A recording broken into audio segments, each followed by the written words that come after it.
Assalomu alaykum. Bugungi video obzorimizda NX500 softforming uskunasidir. DSP va boshqa kompozit materiallar kabi turli xil materiallarni qayta ishlash va kromkalash uchun mo'ljallangan maxsus uskunadir. Ushbu mashina mebel sanoatida yumshoq, silliq shakllar va murakkab konturli qismlarni yaratish uchun ishlatiladi. 20 xildagi shakldagi kromkani yopishtirish mumkin. Tasavvur qiling. Mashina turli xil operatsiyalarni bajarishga qodir. Jumladan, frezalash, profillash va kromkani bukib yopishtirish. Bu uni mebel ishlab chiqarish uchun ko'p qirrali vositaga aylantiradi. Yuqori ishlov berish aniqligi va murakkab operatsiyani dasturlash qobiliyatini ta'minlaydigan CNC tizimlar bilan jihozlangan. Materialning turiga va kerakli shakliga qarab, ishlov berish parametrlarini sozlash imkonini beradi. Uni turli ishlab chiqarish vazifalari uchun moslashtiradi.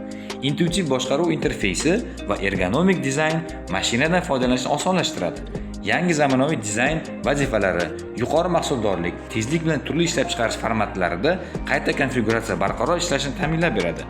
Batafsil ma'lumot uchun Nansing yuzga murojaat qiling, hamma savollaringizga javob beramiz.